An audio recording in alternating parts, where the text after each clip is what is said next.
अध्याय 577 अचानक लगा घाव। दोपहर में रोहित ने अपना अधिकांश समय शहर के केंद्र में घूमने में बिताया। चूंकि घोस्ट डोमेन अभियान पहले ही शुरू हो चुका था, इसलिए होटल में सोए रहना उसे थोड़ा अनुचित लगा, अतः अभियान के समर्थन में उसने टहलने का निर्णय लिया। इसका परिणाम काफ़ी स्पष्ट था। कई स्नैक स्ट्रीट्स और फूड स्ट्रीट्स में घूमने के बाद पेट थोड़ा ज़्यादा भर जाने के अलावा सब कुछ सामान्य था। वास्तव में दोपहर में कपिल के माता पिता द्वारा बाहर निकाले जाने के बाद वह भरपेट भोजन नहीं कर पाया था। अब समय हो गया है, आज के लिए इतना ही काफ़ी है। रोहित ने समय देखा, लगभग 6 बज रहे थे।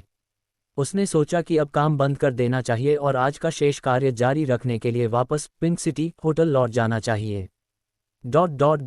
जब तक अगले 2 दिनों में कोई अप्रत्याशित घटना नहीं होती, वह सुचारू रूप से जयपुर शहर वापस लौट सकता था। हालांकि इस यात्रा में उसने कई खतरों का सामना किया था और काफ़ी अलौकिक घटनाओं का अनुभव किया था, लेकिन कम से कम कुछ हासिल भी हुआ था और मुख्य लक्ष्य भी पूरा हो गया था। वह यहाँ अपने शरीर की बिगड़ती स्थिति और भूत के पुनरुद्धार की समस्या को सुलझाने के लिए आया था। अब वह एक बहुत अच्छा संतुलन बनाने के लिए 3 भूतों को नियंत्रित करने में सफल रहा था। उसने रणधीर को मार दिया था और उसके शरीर से उस शक्ति को निकाल लिया था जिससे उसका अपना शरीर वापस स्वस्थ स्थिति में आ सकता था, जो उसकी अपेक्षा से कहीं बेहतर था। इसके अलावा उसने कुछ अलौकिक वस्तुएं प्राप्त की थीं और उसके पास मौजूद घोस्ट कैंडल्स, भूतिया मोमबत्तियों की संख्या में भी वृद्धि हुई थी। उसे विश्वास था कि यदि कुछ भी अप्रत्याशित नहीं हुआ तो वह काफ़ी लंबे समय तक जीवित रह सकता है। इस अवधि के दौरान उसका इरादा उन कामों को करने का था जो वह करना चाहता था। इन्हीं विचारों के साथ वह अकेला होटल की ओर चल पड़ा। हालांकि इसी क्षण एक घातक संकट जो अब तक अनजाना था, चुपचाप दस्तक दे चुका था। पिंक सिटी टावर के एक कार्यालय के भीतर रमन गतिहीन बैठा था, अपनी मेज पर रखी घड़ी को किसी मूर्ति की तरह घूर रहा था। वह वहां कई घंटों से बैठा था। धैर्य उसके पास हमेशा प्रचुर मात्रा में था, यहाँ तक कि पूरे दिन वहां बैठे रहना भी उसके लिए एक आसान काम था। आखिर वह अब कोई साधारण व्यक्ति नहीं रहा था। सर्दियों का सूरज अन्य मौसमों की तुलना में जल्दी ढल जाता है। मूल रूप से उज्ज्वल कार्यालय अब अंधेरे में डूबा हुआ था और इस दौरान वह लाइट जलाने के लिए नहीं उठा था, न ही कंपनी के किसी कर्मचारी ने उसे परेशान किया था, जिससे आसपास का वातावरण असाधारण रूप से शांत हो गया था। उसे नहीं पता था कि वह उस धुंधले कार्यालय में कितनी देर से बैठा था। जब तक मेज पर रखी घड़ी में 5:55 नहीं हुए, तब तक रमन अपनी जगह से नहीं हिला। उसने धीरे से अपने कपड़ों के भीतर हाथ डाला और एक डिब्बा निकाला। डिब्बा बड़ा नहीं था, एक साधारण स्मार्टफोन के आकार से थोड़ा ही बड़ा था, जिसका रंग चटक सुनहरा था क्योंकि वह सोने से बना था। केवल सोना ही सभी अलौकिक चीजों को सील कर सकता है, ये सुपरनैचुरल शकल में सामान्य ज्ञान था। डिब्बा पूरी तरह से वेल्डेड था, जिसमें जरा सा भी अंतर नहीं छोड़ा गया था। रमन ने एक छोटा चाकू लिया और डिब्बे के चारों ओर एक रेखा खींची, अंततः उस लंबे समय से बंद सुनहरे डिब्बे को खोल दिया। खुलते ही धुंधला कार्यालय तुरंत कुछ ठंडा हो गया और हवा में सड़न की हल्की दुर्गंध फैल गई, जिससे आभास हुआ कि कोई चीज सड़ गई है। डिब्बे के अंदर कैंची की एक जोड़ी थी। कैंची पुराने ढंग की थी, जो आधुनिक डिजाइनों जैसी नहीं बल्कि भारतीय गणराज्य के शुरुआती दौर की लग रही थी। ये स्पष्ट नहीं था कि वह वस्तु लंबे समय तक मिट्टी में दबी रही थी या नहीं, क्योंकि उस पर मौजूद काले धब्बे साफ नहीं किए जा सकते थे और यह पहचानना मुश्किल था कि वे जंग थे या उन्होंने कुछ ऐसा सोख लिया था जो उन्हें नहीं सोखना चाहिए था।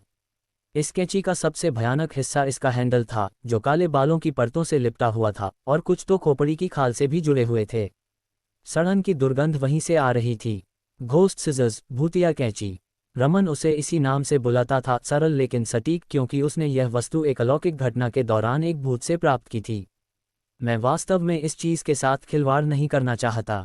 उसने अपनी बाहें सिकुड़ी, जैसे कि इन भयानक कैंचियों का उपयोग करना किसी वर्जना के अधीन हो, जिससे वह उन्हें लापरवाही से उपयोग करने से डरता था, इसलिए वह उन्हें केवल सुनहरे डिब्बे में बंद करके अपने साथ रख सकता था।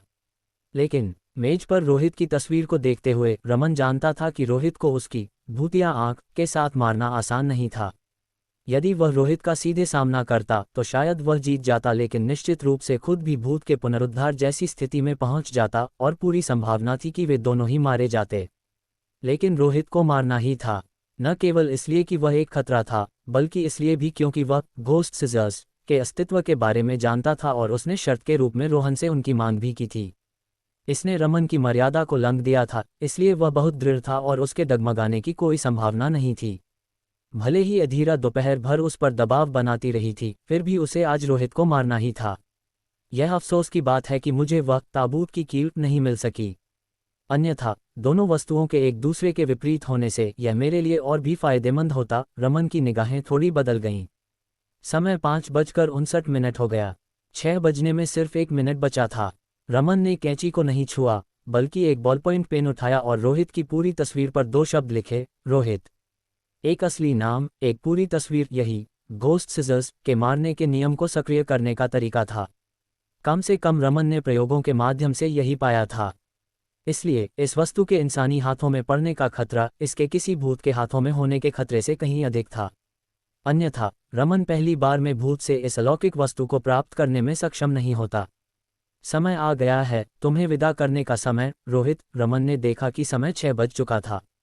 बिना किसी हिचकिचाहट के उसने अपने दस्ताने उतारे, जिससे एक मम्मी की तरह भयानक हाथों की जोड़ी दिखाई दी, जिसकी गहरे भूरे रंग की त्वचा हड्डियों से कसकर चिपकी हुई थी। सारा मांस पहले ही खत्म हो चुका था और वे असाधारण रूप से डरावने लग रहे थे।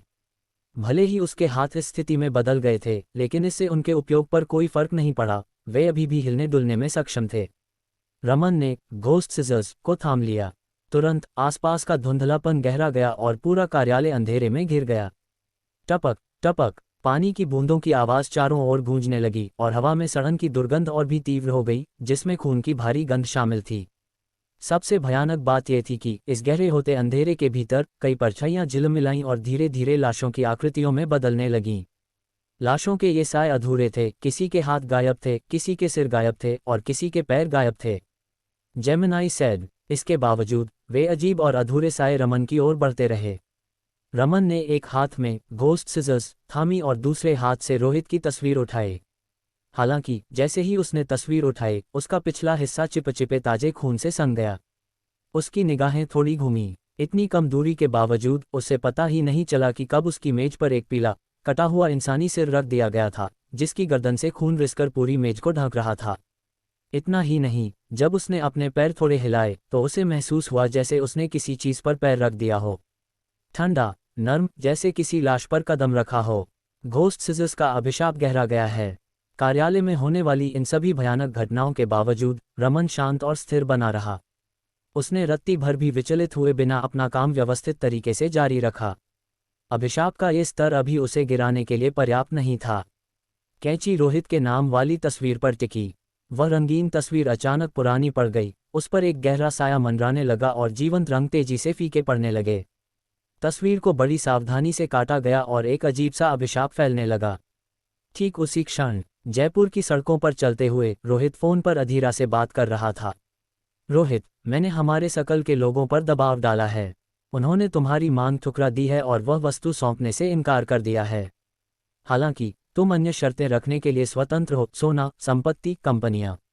अगर तुम्हें पैसा चाहिए तो बेझिझक अपनी कीमत बताओ, वे उसे पूरा करने की पूरी कोशिश करेंगे। ये सिर्फ टालमटोल है और कुछ नहीं, रोहित बोला। मैं जानता हूं कि इस सर्कल के लोग कितने अमीर हैं, बड़े घरानों और पूंजीपतियों का समूह उनके पीछे खड़ा है। पैसा उनके लिए कोई मायने नहीं रखता। मैंने 6 बजे तक जवाब मांगा था, लेकिन स्पष्ट रूप से यह जवाब संतोषजनक नहीं है।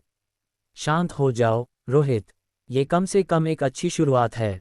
बातचीत में समझौते तुरंत नहीं होते, अधीरा उसे समझाती रही। अगर तुम मुझ पर भरोसा करो तो मैं तुम्हारी ओर से दबाव बनाना जारी रख सकती हूँ, लेकिन शर्त यह है कि तुम अभी आप से बाहर न हो। मुख्यालय इस मोड़ पर तुम्हारे और सर्कल के लोगों के बीच टकराव नहीं चाहता। हम घोस्ट पेंटिंग और तुम्हारी स्थिति को एक साथ नहीं संभाल सकते। यह मेरी गलती नहीं है, उनकी है।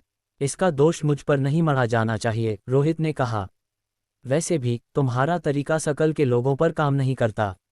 अगर करता तो वे अब तक जवाब दे चुके होते।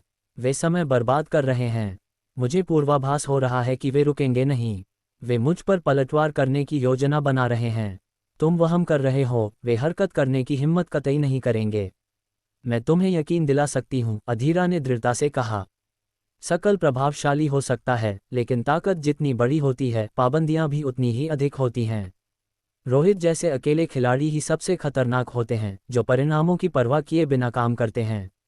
ऐसा है क्या? अफसोस कि मैं तुम्हारी गारंटी पर अपनी जान का दांव नहीं लगा सकता, रोहित ने उत्तर दिया।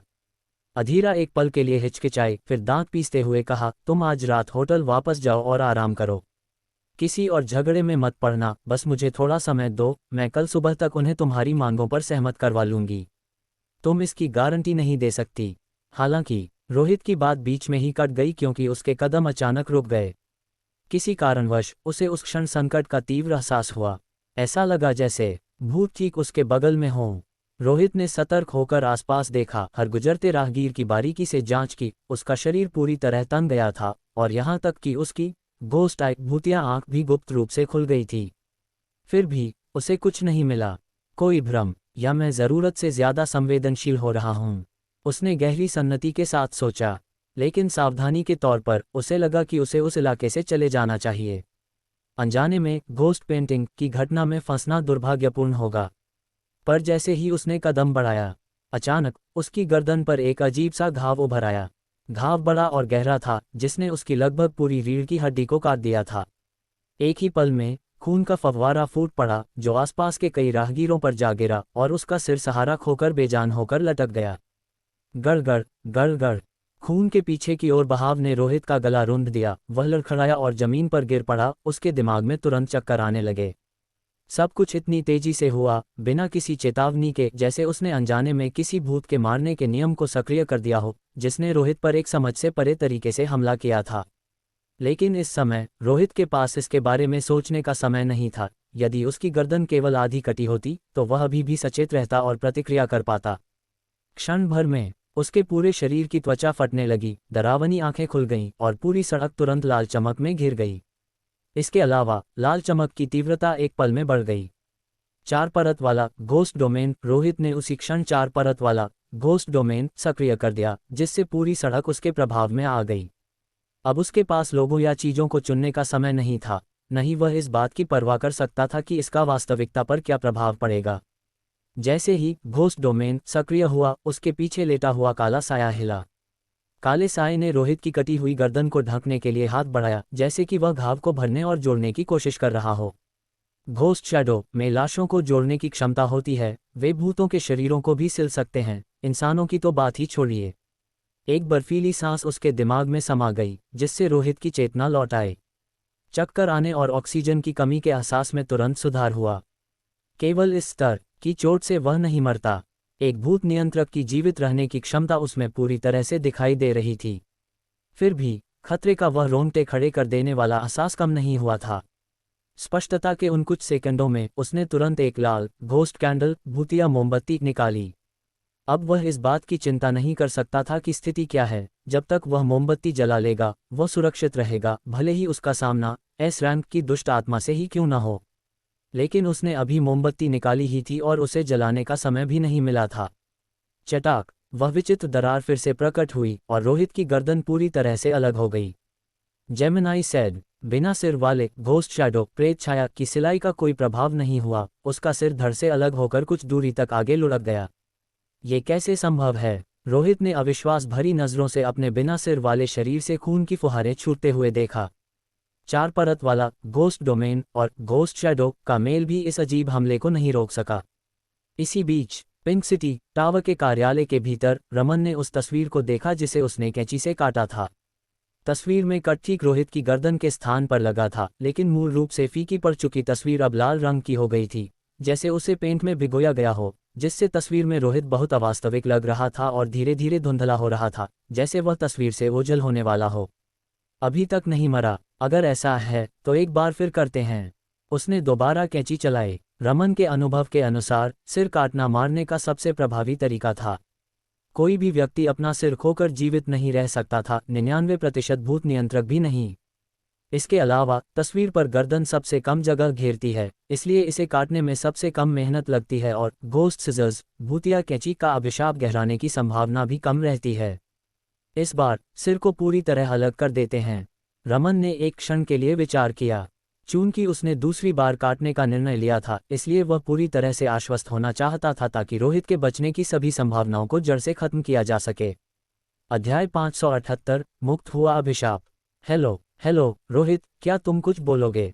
तुम अभी क्या कहना चाह रहे थे? हेलो। मुख्यालय में फोन पर बात कर रही अधीरा ने पाया कि अचानक रोहित की ओर से आवाज आनी बंद हो गई है।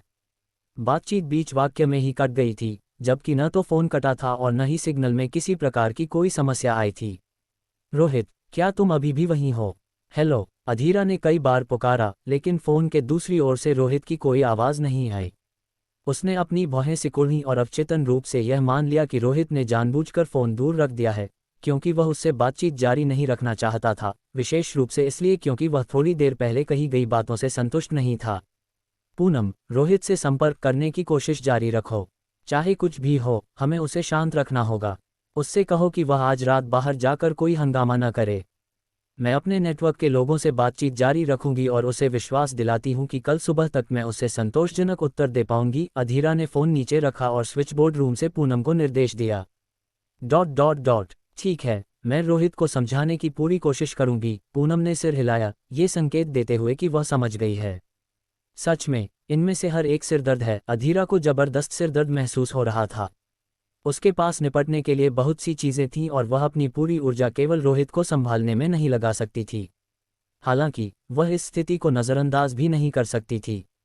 भले ही रोहित अकेला व्यक्ति था, लेकिन उसके द्वारा पैदा की जाने वाली मुश्किलें बहुत बड़ी थीं। अधीरा के जाने के बाद पूनम के पास रोहित से संपर्क करने की कोशिश करने के लिए ओवरटाइम काम करने के अलावा कोई विकल्प नहीं था, इस उम्मीद में कि वह उसे स्थिर रख सके। जेमिनाई सैड, लेकिन वे यह नहीं जानते थे कि रोहित कॉल के दौरान अचानक चुप नहीं हुआ था, बल्कि वह किसी अज्ञात अलौकिक शक्ति द्वारा किए गए एक भयानक हमले का शिकार हो गया था और अब उस अधूरी कॉल पर ध्यान देने की स्थिति में नहीं था। पिंक सिटी होटल के पास की एक सड़क पर एक बहुत ही विचित्र दृश्य सामने आया था। पूरी सड़क, पास की इमारतें, वाहन और पैदल यात्री सब एक घनी लाल रोशनी में घिर गए थे। ऐसा लग रहा था जैसे ये लाल रोशनी ही इस सड़क का अस्तित्व बन गई हो, जिसने सारे रंगों को बदल दिया था और ऊपर के आसमान को भी उजल कर दिया था। यह क्या हो रहा है? क्या हुआ? कोई चिल्लाया, अचानक हुए इस बदलाव से हैरान होकर। क्या मैं सपने देख रहा हूँ? यहाँ सब कुछ लाल क्यों हो गया है? क्या ये कोई विशेष खगोलीय घटना हो सकती है? एक अन्य व्यक्ति ने अपने अनुमान की पुष्टि करने के लिए आसमान की ओर देखा। ये सड़क, कुछ ठीक नहीं है। सड़क पर मौजूद ड्राइवरों को एक अकथनीय घबराहट महसूस हुई, क्योंकि उन्होंने पाया कि वे चाहे कितनी भी तेज गाड़ी चलाएं, वे इस सड़क से बाहर नहीं निकल पा रहे थे। सड़क वही थी, कार की रफ्तार भी पहले जैसी थी, लेकिन आसपास का नज़ारा बिल्कुल नहीं बदल रहा था। यह एक अकल्पनीय और डरावना एहसास था। सड़क पर मौजूद लोग धीरे धीरे घबराने लगे, लेकिन इस समय रोहित के लिए ये सब निरर्थक था। वह एक भयानक स्थिति में था। सड़क के किनारे फुटपाथ पर औंधे मुंह गिरा हुआ था। उसकी गर्दन पर एक गहरा घाव था जिससे तेजी से खून बह रहा था, जिसने कुछ ही पलों में जमीन को लाल कर दिया था, और उसका सिर धड़ से अलग होकर एक तरफ लुढ़क गया था। इस दृश्य ने राहगीरों को इतना डरा दिया कि वे अपनी जान बचाकर वहां से भागने लगे। किसी की भी पास आने की हिम्मत नहीं हुई। हालांकि रोहित का सिर उसके शरीर के बगल में पड़ा था, फिर भी उसकी चेतना बनी हुई थी और उसके विचार अपेक्षाकृत स्पष्ट थे। उसकी आंखें थोड़ी खुली थीं, जिनमें अविश्वास और सदमे के भाव थे। लेकिन शरीर से अलग होने के बाद एक इंसान का सिर कब तक चेतना बनाए रख सकता है? 3 सेकंड, 5 सेकंड या 10, अवधि जो भी हो, ये शेष चेतना बेहद अल्पकालिक होती है, क्योंकि भारी रक्तस्राव और ऑक्सीजन की कमी के कारण व्यक्ति तेजी से बेहोश हो जाता है। रोहित भी इसका अपवाद नहीं था। वह एक भूत नियंत्रक था, लेकिन सभी भूत नियंत्रक बिना सिर के जीवित नहीं रह सकते थे। अनिकेत जीवित रह सकता था।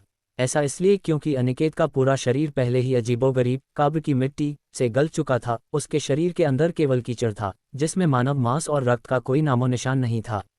अरूप गुप्ता का भाई उपेंद्र गुप्ता भी जीवित रह सकता था, क्योंकि उसका शरीर एक भूत का था।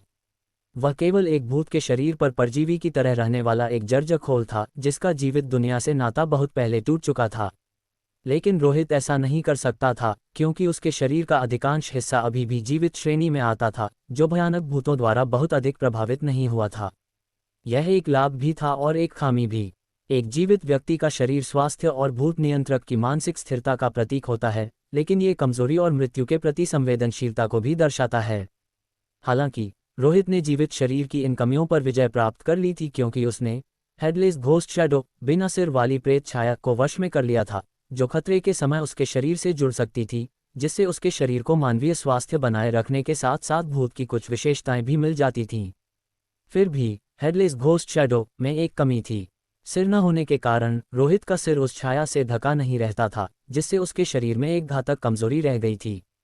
जब तक रोहित का सिर जमीन से टकराता वह किसी भी साधारण व्यक्ति की तरह मर सकता था। अब रोहित के पास ये सोचने का समय नहीं था कि उस अचानक हमले का निशाना उसकी गर्दन ही क्यों थी, और न ही यह विचार करने का कि कैसे एक हमले ने 4 परत वाले घोस्ट डोमेन की बाधा को अनदेखा कर दिया, यहाँ तक कि हेडलेस घोस्ट शैडो को घाव सिलने से भी रोक दिया। मुझे जीवित रहने का रास्ता खोजना ही होगा। उसके दिमाग में अब एकमात्र विचार जीवित रहने का था। इसके अलावा बाकी सब कुछ सोचने के लिए उसके पास समय ही नहीं बचा था। उसे पता नहीं था कि उसके कटे हुए सिर में उसकी चेतना कब तक बनी रहेगी। वह बस इतना जानता था कि एक बार आंखें बंद हो गईं तो नंबर 7 मिडिल स्कूल के समय से लेकर अब तक की उसकी सारी मेहनत और उसने जो कुछ भी झेला था वह सब बेकार हो जाएगा। रोहित मरना नहीं चाहता था, किसी भी साधारण व्यक्ति की तरह उसमें जीने की तीव्र इच्छा थी। अगर उसके मन में आत्महत्या के विचार होते तो वह बहुत पहले ही जयपुर शहर में मर गया होता। घोस्ट कैंडल जलाए ताकि आसपास की सभी अलौकिक गतिविधियों से अलग होकर हेडलेस घोस्ट शैडो का उपयोग करके सिर को वापस जोड़ने का मौका मिल सके, या इस नाजुक मोड़ पर सभी घातक हमलों को रोकने के लिए डेथ डॉजिंग डॉल मौत को चकमा देने वाली गुड़िया का उपयोग करें, या फिर कुछ न करें और उस अजीब 8 टोन म्यूजिक बॉक्स 8 सुरों वाला संगीत बक्सा पर सब कुछ दांव पर लगा दें जिसे उसने अपने पास रखा था लेकिन कभी उपयोग नहीं किया था। 3 विकल्प, ये वे सबसे अच्छे समाधान थे जो रोहित अपनी स्पष्ट चेतना के दौरान सोच सकता था। इनमें से कोई भी तरीका काम नहीं भी कर सकता था। शायद घोस्ट कैंडल उस भयानक हमले को न रोक पाए, शायद डेथ डॉजिंग डॉल केवल अपरिहार्य मृत्यु को थोड़ा टाल दे, या शायद मुख्यालय से लाया गया वह म्यूजिक बॉक्स उतना शक्तिशाली न हो जितना कल्पना की गई थी। किसे चुना जाए, यह विचार रोहित के मन में गूंज रहा था। जेमिनाई सेड, उसे यथासंभव कम से कम समय में निर्णय लेना था। उस क्षण उसकी पलकें भारी होती जा रही थीं, उसकी आंखों के सामने सब कुछ धीरे धीरे धुंधला रहा था और उसके विचार अंधेरे में डूबते जा रहे थे। वह मरने ही वाला था, बस कुछ सेकंड की चेतना बाकी थी। इन अंतिम पलों में वह केवल एक ही काम कर सकता था। इसी बीच पिंक सिटी टावर के कार्यालय के अंदर रमन की कैंची एक बार फिर उसी तरह की तस्वीर पर चलने के लिए तैयार थी जैसी उसने पहले काटी थी, एक दूसरी प्रति।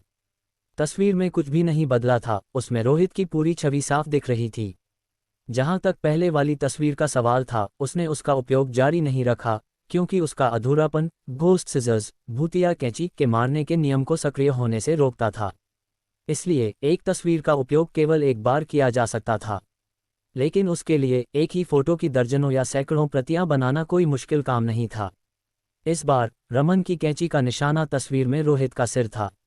बस एक कट और रोहित का सिर 2 हिस्सों में बन जाता। अगर इससे भी वह नहीं मरा। रमन ने संक्षेप में अपने चारों ओर देखा। अंधेरे कार्यालय में वह अजीब गंध और भी तेज हो गई थी। कई अधूरी इंसानी आकृतियां उसके बिल्कुल बगल में खड़ी थीं, मानो उससे चिपकी हुई हों। उसके सामने की मेज अब पहचानी नहीं जा रही थी, उसकी सतह खून से लथपथ थी और उस पर शरीर के कटे हुए अंग बिखरे हुए थे। वहां डरावने सफ़ेद सिर थे जिनकी बंद आंखें रमन की ओर थीं, कटे हुए पैर अजीब तरीके से खड़े थे और कटी हुई उंगलियां थीं जो हल्की सी हिलती हुई प्रतीत होती थीं। इन अवशेषों के भीतर असली भूत छिपे थे। यदि रमन किसी असली भूत को छू लेता तो उसे घोस्ट सिजर्स के भयानक अभिशाप को झेलना पड़ता। उसके परिणाम क्या होंगे रमन नहीं जानता था, लेकिन वे निश्चित रूप से अच्छे नहीं होने वाले थे। इसलिए कम समय में 2 बार घोस्ट सिजर्स का उपयोग करना उसकी सीमा थी। घोस्ट कैंडल भूतिया मोमबत्ती के साथ वह कुछ समय के लिए आसपास की भयावहता को टाल सकता था और मोमबत्ती बुझने से पहले कैंची का 2 बार उपयोग कर सकता था। लेकिन रमन के पास उस समय मोमबत्ती नहीं थी, इसलिए इस दूसरे प्रयास के बाद चाहे परिणाम कुछ भी हो, वह कैंची का उपयोग करना बंद कर देता। हालांकि उसका मानना था कि ये 2 प्रयास रोहित को पूरी तरह से मारने के लिए पर्याप्त थे, जिससे बचने की कोई गुंजाइश नहीं रह जाती। अगर वह नहीं भी मरा तो प्रतिशोधी भूत पुनर्जीवित हो जाएगा। परिणाम अपरिहार्य था। रमन की सूखी हुई हथेली थोड़ी हिली और तस्वीर में तुरंत वही बदलाव होने लगे जो पहले हुए थे। रंगीन फोटो ने अपनी चमक खो दी और वह तुरंत पुरानी दिखने लगी, ये कैंची का अभिशाप था। फिर तस्वीर में रोहित की आकृति धुंधली होने लगी और उस पर लाल रंग की एक परत चढ़ने लगी। अभिशाप तस्वीर में मौजूद व्यक्ति की स्थिति को कुछ हद तक दर्शाता था। तस्वीर का धुंधलापन और व्यक्ति का अस्पष्ट होना इस बात का संकेत था कि वह व्यक्ति विरोध करने के लिए किसी भूतिया शक्ति का उपयोग कर रहा था। दुर्भाग्य से ये शक्ति अभी भी पर्याप्त नहीं थी। तस्वीर में दिख रहा व्यक्ति गायब नहीं हुआ और लाल रंग की वह परत भी फोटो को पूरी तरह से ढक नहीं पाए। रमन की कैंची को किसी बाधा का सामना नहीं करना पड़ा और उसने सफलतापूर्वक तस्वीर में कट लगा दिया। वह दरार तेजी से आगे बढ़ी और जल्द ही रोहित के माथे तक पहुंच गई। उसने तिरछा कट लगाया था ताकि ये दरार रोहित के सिर को भौहों के थोड़ा ऊपर से पूरी तरह अलग कर दे। और अगर कोई भूत नियंत्रक बिना सिर के रह भी सकता था, तो दिमाग के 2 टुकड़े हो जाने के बाद उसका बचना निश्चित रूप से नामुमकिन था। रमन की हरकतें पहले की तुलना में कुछ धीमी थीं। उसकी सूखी हथेली थोड़ी कांप रही थी क्योंकि उसने देखा था कि मेज पर रखे उस भयानक सफ़ेद मुर्दे के सिर ने अपनी आंखें खोल ली थीं। उसकी पीठ पर, गर्दन के पीछे, एक बर्फीली हवा सी महसूस हुई, जैसे कोई उसके पीछे सांस ले रहा हो। टप टप। उस छोटे से कार्यालय के एक बिल्कुल अंधेरे कोने से कदमों की स्पष्ट आवाज आई, जो शुरू होते ही उसकी ओर बढ़ती हुई प्रतीत हुई। किसी भूत ने रमन की उपस्थिति को भांप लिया था और पास आने लगा था। कैंची का अभिशाप सहना, यानी एक अप्रत्याशित और क्रूर भूत को आमंत्रित करना था। इसके बावजूद रमन रोहित को मारने पर अड़ा था। लेकिन इन छोटे से 10 सेकंडों में घोस्ट डोमेन से ढकी उस सड़क पर, जो अब लाशों का ढेर बन चुकी थी, रोहित ने, जो खुद एक लाश बन चुका था, अपने कटे हुए सिर में बची अंतिम चेतना का उपयोग करते हुए अपना चुनाव किया। उसी क्षण उसका शरीर थोड़ा झटका खाया और उसके हाथ में पकड़ी हुई लाल घोस्ट कैंडल ढीली होकर जमीन पर गिर गई। इस हरकत का मतलब था कि रोहित ने मोमबत्ती जलाने का विचार छोड़ दिया था। फिर उसकी भुजा एक अप्राकृतिक तरीके से मुड़ी और उसकी कमीज की जेब तक पहुंची, जहां से उसने एक सुनहरा डिब्बा निकाला। सुनहरा डिब्बा खोला गया, जिसके अंदर लकड़ी का 8 टोन म्यूजिक बॉक्स, 8 सुरों वाला संगीत बक्सा दिखाई दिया। उसका लाल पेंट उखड़ा हुआ था, जैसे उसने दशकों का समय देखा हो। उसने अपनी जान के बदले life for a life doll पर दांव नहीं लगाया, बल्कि इस भयानक रूप से शापित म्यूजिक बॉक्स पर दांव लगाया। हालांकि अब रोहित की आंखें धीरे धीरे बंद हो रही थीं। उसकी घोस्ट शैडो प्रेत छाया अभी भी नीचे से उसके शरीर से जुड़ी हुई थी, जिससे वह उस छाया को नियंत्रित कर अपने शरीर को क्षण भर के लिए हिलाने और वे छोटी हरकतें करने में सक्षम था जो अभी भी संभव थीं। जेमिनाई सैड, इसे खोलो। उसकी चेतना पूरी तरह लुप्त होने ही वाली थी। उसकी अनिच्छा से बंद होती आंखें अपने शरीर की हरकतों पर टिकी थीं। बिल्कुल अंतिम क्षण में उसे उस 8 टोन म्यूजिक बॉक्स को खोलना था ताकि वह उस अभिशाप को मुक्त कर सके जो उसे अमरता प्रदान कर सकता था। इसी बीच रोहित के माथे पर एक दरार उभरी। हमले का वह भयानक एहसास फिर से लौट रहा था। अपरिहार्य, अजेय, जिसे घोस्ट डोमेन की 4 परतों का एक साथ होना भी नहीं रोक सकता था। चटाक। रोहित की लाश की हथेली ने म्यूजिक बॉक्स को कसकर पकड़ा, थोड़ा जोर लगाया और आखिरकार डिब्बे के एक कोने को खोलने में सफल रही। लेकिन ठीक उसी समय रोहित के माथे की वह दरार और भी गहरी हो गई। पिछली घटनाओं की तरह ही इस विचित्र हमले ने उसके सिर को पूरी तरह से 2 हिस्सों में चीर दिया। तभी धुंधली सी आवाज में रोहित ने अपने कान के पास एक शांत और मधुर झनकार सुनी। 8 टोन म्यूजिक बॉक्स का अभिशाप मुक्त हो चुका था। अध्याय 579, भावनात्मक पतन। हेलो, क्या रोहित वहां है? मैं पूनम बोल रही हूं। अगर तुम मुझे सुन पा रहे हो तो कुछ जवाब दो। रोहित, क्या तुम्हारा सैटेलाइट पोजीशन वाला फ़ोन कहीं खो गया है? तुम्हारी तरफ से ज़रा सी भी आवाज़ नहीं आ रही है, कम से कम कुछ तो कहो। क्या तुम उपमंत्री से नाराज हो? अपने निजी कार्यालय में पूनम मेज पर झुकी हुई, बिना थके माइक्रोफोन में पुकार रही थी, इस उम्मीद में कि रोहित से सफलतापूर्वक संपर्क हो जाए। उसे यकीन था कि इस बार संचार में कोई समस्या नहीं थी, ये शुरू से ही जुड़ा हुआ था, बस दूसरी ओर से कोई आवाज़ नहीं आ रही थी। ऐसा पहली बार हुआ है? क्या रोहित की तरफ से कुछ गलत हो गया है? पूनम की पुकार का काफी देर तक किसी ने जवाब नहीं दिया और उसे सहज रूप से आभास होने लगा कि कुछ गड़बड़ है। उसके कार्य अनुभव ने उसे बताया कि यह निश्चित रूप से केवल कॉल का जवाब न देने का साधारण मामला नहीं था। लेकिन लाइन के दूसरी ओर से कोई प्रतिक्रिया न मिलने पर इस तरह सिर्फ कॉल करते रहना कोई समाधान नहीं था। पूनम ने लोकेशन स्थान पर नज़र डाली और पाया कि रोहित का फ़ोन पहले से लेकर अब तक अपनी जगह से नहीं हिला था, और घटना का स्थान भी काफ़ी अजीब था क्योंकि वह कोई सुनसान जगह नहीं बल्कि पिंक सिटी होटल के पास की एक सड़क थी। रोहित, अगर तुम जवाब नहीं दोगे तो मैं किसी को तुम्हें ढूंढने के लिए भेजूंगी। पूनम ने एक बार फिर परखने की कोशिश की। फिर भी किसी ने कोई जवाब नहीं दिया। हालांकि यह असंभव लग रहा था, पूनम को अब वास्तव में संदेह हो रहा था कि रोहित ने शायद अपना सैटेलाइट फ़ोन लापरवाही से किसी कोने में फेंक दिया होगा और फिर किसी दूसरे काम में लग गया होगा। अब इसके अलावा कोई चारा नहीं था। वह केवल इतना ही अनुमान लगा सकती थी। देखते हैं कि वास्तव में क्या हो रहा है। अगर रोहित ने सच में अपना फ़ोन खो दिया है तो हमें तुरंत किसी को इसे लाने के लिए भेजना होगा। पूनम एक पल के लिए हिचकिचाई, फिर आखिरकार उसने आसपास के वातावरण की जांच करने के लिए फ़ोन के कैमरे को जबरन सक्रिय एक्टिवेट करने का फैसला किया। कुछ प्रक्रियाओं के बाद जल्द ही पूनम ने रोहित के सैटेलाइट फ़ोन का कैमरा चालू कर दिया ताकि देख सके कि वहाँ क्या हो रहा है। लेकिन जैसे ही कैमरा सक्रिय हुआ, पूनम को कुछ गड़बड़ होने का एहसास हुआ। स्क्रीन पर आने वाली छवि लाल रंग में डूबी हुई थी, वह शाम की धुंधली रोशनी जैसी बिल्कुल नहीं थी। वीडियो में कैद चीज़ें काफ़ी सामान्य थीं, वह सड़क का एक किनारा था। लेकिन फ़ोन के कोण एंगल को देखकर ऐसा लग रहा था जैसे सैटेलाइट फ़ोन ज़मीन पर पड़ा हो, और वह भी बहुत लापरवाही से वहाँ गिरा हुआ था। कहीं रोहित ने इसे वास्तव में सड़क किनारे यूं ही तो नहीं फेंक दिया। पूनम ने अचानक अपना सिर पकड़ लिया। रोहित आखिर क्या सोच रहा है? फ़ोन खो गया है, क्या वह इस्तीफ़ा देने की योजना बना रहा है? हे भगवान, तुम बस अचानक इस्तीफ़ा मत देना, अगर तुमने इस्तीफ़ा दे दिया तो मैं क्या करूँगी? तुम्हारी ऑपरेटर बनना ही काफ़ी मुश्किल है, मैं किसी और की ऑपरेटर नहीं बनना चाहती। लेकिन अगर तुम वास्तव में इस्तीफ़ा देना चाहते हो, तो कम से कम मुझसे पहले बात तो करो, क्या तुम्हें मुझ पर भरोसा नहीं है? उसने मन ही मन थोड़े गुस्से और दुख के साथ सोचा। शिकायतों को छोड़ते हुए उसे प्रोटोकॉल का पालन करना था। यदि फ़ोन खो गया था, तो पूनम को उसकी लोकेशन निर्धारित करने के बाद जल्द से जल्द उसे वापस हासिल करना था, क्योंकि इस फ़ोन में बहुत सारा खुफिया डेटा था जिसे लापरवाही से लीक नहीं किया जा सकता था। पूनम ने कैमरे को नियंत्रित किया और आसपास के विशिष्ट स्थान की पुष्टि करने के लिए दृश्य को थोड़ा घुमाया। लेकिन जैसे ही कैमरा घुमा, उसके चेहरे का रंग अचानक उड़ गया और उसके दिल की गहराइयों से घबराहट और बेचैनी की लहर उठने लगी। पूनम ने देखा कि कैमरे के दृश्य में धीरे धीरे एक व्यक्ति दिखाई दे रहा है।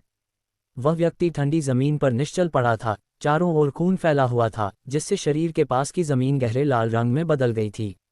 हालांकि वह उस व्यक्ति की पूरी तस्वीर नहीं देख पा रही थी, लेकिन शरीर की बनावट और कपड़े बिल्कुल रोहित जैसे ही थे। नहीं, ऐसा नहीं हो सकता।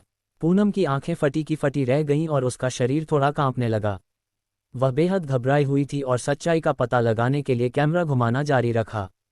जैसे ही दृश्य एक बार फिर ऊपर की ओर खिसका, जमीन पर पड़े शरीर की पूरी तस्वीर धीरे धीरे सामने आई और उसने देखा कि उसके पास एक लाल घोस्ट कैंडल, भूतिया मोमबत्ती बिखरी हुई थी। साथ ही कपड़ों का वही सेट था, जिससे पुष्टि हो गई कि यह वही कपड़े थे जो रोहित ने उस दिन मीटिंग के दौरान पहने थे। दृश्य फिर से बदला और अगले ही पल पूनम के सामने एक बिना सिर का शरीर दिखाई दिया।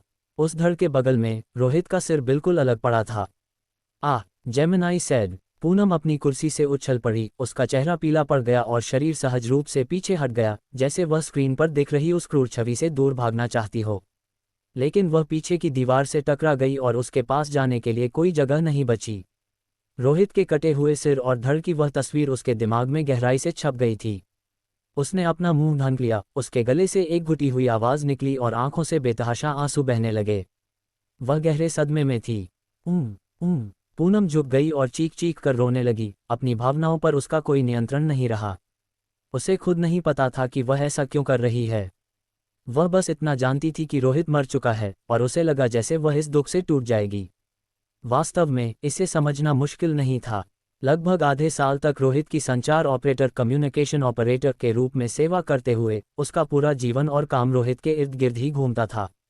घंटों तक बातचीत, उसके कानों में गूंजती रोहित की आवाज़ और कभी कभी लगातार 24 घंटे संपर्क में रहना, इन सब ने पूनम के मन में एक गहरा प्रभाव छोड़ा था। समय के इस लंबे अंतराल ने पूनम को ऐसा महसूस कराया था जैसे उसका अस्तित्व रोहित के लिए ही है। उन दोनों के बीच एक विशेष प्रकार का रिश्ता बन गया था। ये प्रेम नहीं था, बल्कि एक तरह का आध्यात्मिक स्तंभ था जो उसके जीवन का अनिवार्य हिस्सा बन गया था। यही कारण था कि पिछली बार जब मुख्यालय में रणधीर ने पूनम को परेशान करने की कोशिश की थी, तो रोहित ने बिना एक पल हिचकिचाए उस व्यक्ति को खत्म कर दिया था। पूनम भी रोहित की कुछ आदतों को जानती थी, जैसे कि वह हमेशा 2 चोटियां बनाकर और लोलिता फैशन में तैयार होकर उसका स्वागत करती थी। लेकिन आज सब कुछ ढह गया था। पूनम ने अपनी आंखों से रोहित की वह दुखद स्थिति देखी थी, खून के तालाब में पड़ा वह शरीर, गर्दन से अलग सिर और 2 हिस्सों में बंटा दिमाग। यह आघात बहुत बड़ा था। रोना, चिल्लाना। पूनम ने अपने समर्पित संचार कक्ष, कम्युनिकेशन रूम में अपनी भावनाओं को पूरी तरह व्यक्त किया। ये स्थिति काफ़ी देर तक बनी रही, जब तक कि उसने थोड़ा संयम नहीं पा लिया। फिर रोते हुए ही वह संचार कक्ष से बाहर निकली और उपमंत्री अधीरा के कार्यालय की ओर दौड़ी। पिंक सिटी होटल पास की पूरी सड़क गायब हो गई है। क्या ये घोस्ट पेंटिंग की घटना है? इसी समय अधीरा को एक महत्वपूर्ण कॉल प्राप्त हुआ। दूसरी ओर से ली जुन की आवाज़ आई, स्पष्ट नहीं है। मैं अभी मौके पर हूँ और यह निश्चित है कि यह घोस्ट डोमेन प्रेत क्षेत्र है। पूरी सड़क को घोस्ट डोमेन में खींच लिया गया होगा, लेकिन यह घोस्ट पेंटिंग जैसा नहीं लग रहा है क्योंकि घोस्ट पेंटिंग से होने वाला घोस्ट डोमेन पूरी सड़क को गायब नहीं कर सकता। यहाँ की स्थिति ने वास्तविकता को पूरी तरह प्रभावित किया है। ठीक है, मैं समझ गया। अस्थायी रूप से आसपास के क्षेत्र को ब्लॉक कर दो, खतरे के स्तर का आकलन करो और कोई भी अपडेट होने पर तुरंत रिपोर्ट करो। अगर खतरा हुआ तो मैं तुरंत तुम्हारे लिए सहायता भेजूंगा, अधीरा ने गंभीर होते हुए कहा। क्या यह एक और अलौकिक घटना थी? पूरी सड़क का हवा में गायब हो जाना, यह कोई छोटी बात नहीं थी। धड़ाम, तभी उसके कार्यालय का दरवाज़ा जोर से खुला, जिसकी आवाज़ से वह थोड़ा चौंक गया। फ़ोन नीचे रखते हुए उसने देखा कि पूनम दरवाजे पर खड़ी है। वह हाँफ रही थी और रो रही थी, उसकी भावनाएं बहुत अस्थिर लग रही थीं।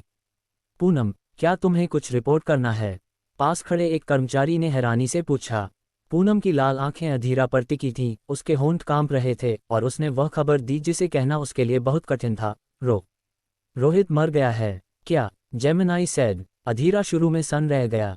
पूनम की हालत और उसके शब्दों के वजन को समझने में उसे कुछ पल लगे और फिर उसे स्थिति की भयानकता का एहसास होने लगा।